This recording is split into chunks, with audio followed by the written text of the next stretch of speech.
हमारा जो विभाग है पुलिस डिपार्टमेंट, वो काफी इंटरेक्ट कर रहा है बच्चों से। वो क्यों कर रहा है?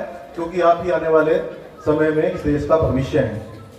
और पहली बात तो आप अपने मन में ये डाल लें कि जो हमें सिखाया जाता है या हम जो ग्रामीण परिवेश में जब भी पुलिस का नाम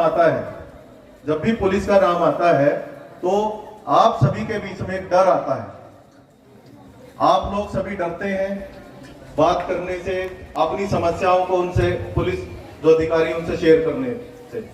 तो हमने इसका क्या तोड़ निकाला कि हम खुद स्कूलों में जा रहे हैं और जो स्टूडेंट्स हैं अपनी जो कार्य प्रणाली है उससे अवगत करवा रहे हैं। तो सबसे पहले आप ये सोचें कि जो पुलिस है वो आपकी मित्र है। क्या है? हम पहले अंग्रेजों की पुलिस थी और वो दमन ही करती थी, वो उन्हीं की बात करती थी, परंतु आजादी के बाद ये सब चेंज हो गया है।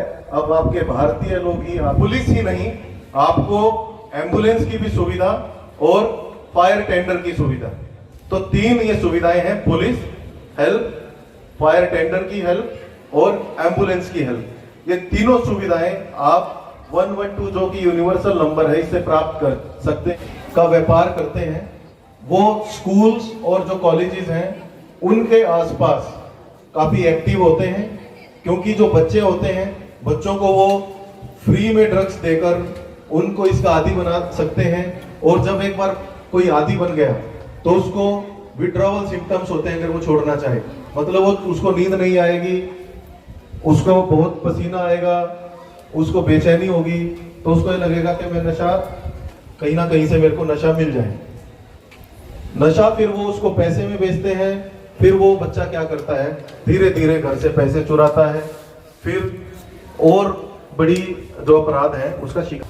तो हमने देखा जब भी हमारा क्राइम बढ़ता है, जब भी किसी क्षेत्र में हमारा क्राइम बढ़ जाता है, कोई अपराध बढ़ जाता है, स्नैचिंग जैसा या चोरी जैसा, तो हमें पता चल जाता है कि इस एरिया में जो नशे का प्रभाव है वो भी बढ़ गया है। तो उस क्राइम को कम करने के लिए सबसे पहले हम किस पे चोट करते हैं? नशे पर। तो ऐसे व्यक्तियों को हम टारगेट करते हैं जो नशा बेचते हैं, उनको गिरफ्तार करते हैं, ताकि जो युवा हैं, जो बच्चे हैं, उन तक ये चीज ये ना पहुंचे। अभी सब इंस्पेक्टर नरेश ने आपसे बात की, कुछ एक गांव है जिसमें हमने ये मुहिम शुरू की और आप ही सभी आने वाले समय में बहुत ऊंचा जाएंगे, बड़े अधिकारी बनेंगे। तो किस प्रकार से इस नशे पर चोट करते हैं, किस प्रकार से हम इस नशे को कर्ब करते हैं, वो थोड़ा सा मैं आपको बताता हूं। एक तो है जो आपके साथ में संवाद कर रहा हूं, ये है अवेयरनेस, कि जो मैं बातें कर रहा हूं वो आपके ध्यान में, आपके मस्तिष्क में रहेंगी, आप इसको याद रखेंगे और एक अच्छा डिसिप्लिन आप लाइफ जिएंगे। दूसरा, हम गांव-गांव जाते हैं जिसमें हम आइडेंटिफाई करते हैं कि कौन लोग हैं जो नशे से पीड़ित हैं, तो इसको बोलते हैं आइडेंटिफिकेशन। तो सबसे पहले अगर आपको कोई भी चीज है, कोई भी प्रॉब्लम है, उसकी तरफ कार्य करना है, तो सबसे पहले आपको पता करना होगा, आइडेंटिफाई करना होगा कि प्रॉब्लम कितनी ग्रेव है। तो हमारी टीम सर्वे कर रही है गांव-गांव जाकर, और उसमें हम आइडेंटिफाई करते हैं कि कितने लोग हैं जो कि नशा पीड़ित हैं, जो नशा करते हैं। एक गांव का उदाहरण दूंगा, पिपलथा गांव में हम गए, हमने सर्वे किया, 24 ऐसे व्यक्ति मिले जो नशे से पीड़ित थे। फिर अब हमें आइडेंटिफाई हो गया कि 24 लोग हैं इस गांव में जो कि इस प्रकार से नशा करते हैं। दूसरा काम होता है पुनर्वास, रिहैबिलिटेशन, के जो लोग नशे से पीड़ित हैं उनको हम किस प्रकार से ये नशा छुड़वाएं। तो पुनर्वास, रिहैबिलिटेशन कैंप हमने लगाए उन गांव में, और आपको जानकर अति हर्ष होगा कि 26 में से 14 लोग हैं उस गांव के, वो नशा छोड़ चुके हैं। तो इस तरीके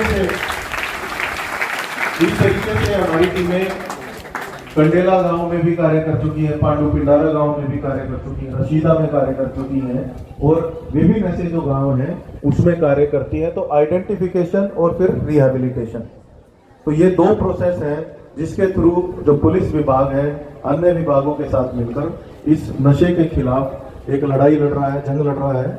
और मैं आशा करता हूं कि जो मैंने आपसे बात की आपके माइंड में वो बैठी होंगी और आने वाले समय में आप खुद ही नहीं बल्कि जो आपके जो फ्रेंड सर्कल्स हैं, जो आपका परिवार है, उससे ये चीज़ें शेयर करेंगे। और बहुत खुशी हुई यह जानकर आपके प्रिंसिपल सर ने बताया कि आपके गांव, आपका जो स्कूल है उसमें जो ग्रामीण है, यहाँ के गांव वासी हैं, उनका बहुत ही अमूल्य योगदान है।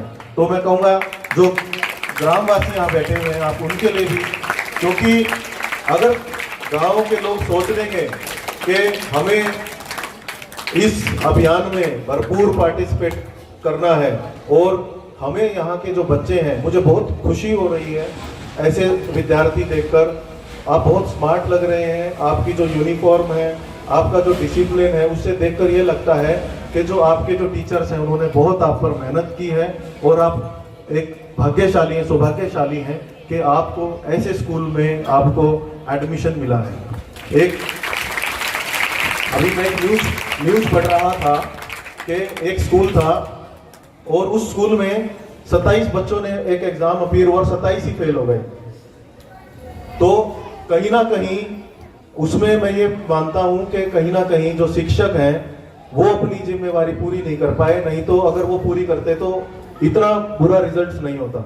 तो आपके प्रिंसिपल साहब ने बताया कि 65% से अधिक लोगों की तो मेरिट आई है आपके स्कूल में, तो बहुत ही अच्छी आपको ये अपॉर्चुनिटी मिली है। और मैं आता रहूंगा आपके स्कूल में, प्रिंसिपल साहब अगर बुलाएंगे तो दोबारा, और इसी प्रकार से आपके बीच में संवाद करता रहूंगा। धन्यवाद, थैंक यू। अपनी स्वेच्छा से शपथ लेता हूं कि मैं आजीवन हर प्रकार के नकारात्मक नशों से दूर रहूंगा। मैं अपने घर परिवार वन्य लोगों को भी इसके बारे में जागरूक करूंगा। समाज को ड्रग्स से बचाना, गांव में आपसी भाईचारे का माहौल बनाए रखना भी मेरा परम कर्तव्य है।